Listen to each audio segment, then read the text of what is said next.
రావద్దు మనకి ఎవరికి కూడా. మనం చిన్న పిల్ల, ఎందుకంటే చిన్న కుమారుడు మాట్లాడుతుంటే ఇంకా మాట్లాడని తల్లిదండ్రి ఎంత ఆప్యాయతతో ప్రేమిస్తుంటారు వాళ్ళను. మరి వృద్ధాప్యంలో అయినప్పుడు తల్లిదండ్రి మనము వాళ్ళకి ఎంత చిన్న అవసరం వస్తుంటే పిలుస్తుంటే మాట్లాడ కూర్చో, గమన కూర్చో కదా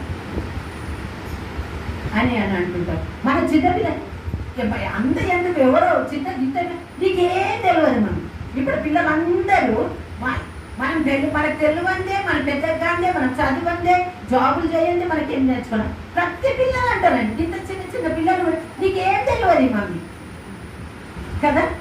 దేవుని బిడ్డల కుమారులు ఎందుకనంటే తల్లిదండ్రి చెప్పిన మాట వింటే ఏమంటున్నాడు, యవన కాలంలో నీ కాడి ఎత్తుకొని ఉంటే గుప్పెట్లు విప్పి ఆశీర్వాదములు కుమ్మరిస్తాను అని అన్నాడు.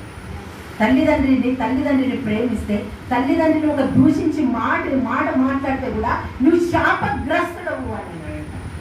కాబట్టి తల్లిదండ్రిని ఎంత ప్రేమిస్తే నువ్వు అంత ఆశీర్వదింపబడతావు అని అంటున్నాడు. అయితే ఇక్కడ సిమియోను యేసు ప్రభు పుట్టినప్పుడు తల్లికి ఏమంటున్నాడు అంటే, అమ్మా నీ హృదయంలో ఒక ఖడ్గము దూసుకొని పోవచ్చున్నది అని అంటున్నాడు. అది దీవించినాక ఈ మాట మాట్లాడుతున్న తల్లికి ఎంత ఆలోచన వస్తుంది కదా. దేవుని బిడ్డలారా, అయ్యో నా కుమారునికి ఏమొస్తుంది, నేనేమైతుంది అని అనుకుంది. కానీ ఇక్కడ ద్వితీయోపదేశ కాండంలో ఈ సిల్వ మరణము ఎవరికి చేస్తారంటే ఒక్కసారి చదివి చూడండి. ద్వితీయోపదేశ కాండము 21వ అధ్యాయం అనుకుంటా, 21వ అధ్యాయము 22వ వచనం చూడండి.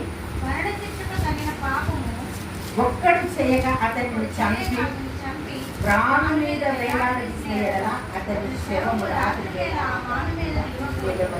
వేలాడదీయబడిన వాడికి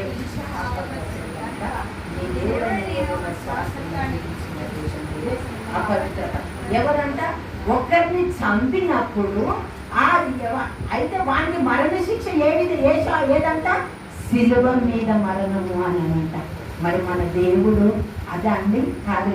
మరి ఆ తల్లి నా కుమారుడికి ఈ శిక్షనే అని అక్కడ నిలబడ్డప్పుడు మరి తల్లి బాధ్యతను ఎందుకనంటే ఇప్పుడు ఉన్న వాళ్ళు యేసు ప్రభుకు వాళ్ళు కూడా ఉన్నారు, అన్నదమ్ములు ఉన్నారు, కానీ వాళ్ళ మీద నమ్మకం లేక ఎందుకనంటే యోహాను యేసు ప్రభు దేవునికి హృదయానికి అత్తుకున్నవాడు, దేవుని హృదయం తెలుసుకున్నవాడు. కాబట్టి యోహాను మరియమ్మ వాళ్ళందరూ అక్కడ నిలబడ్డప్పుడు నా తల్లి వృద్ధాంతంలో ఎవరు చూస్తారో మరి నా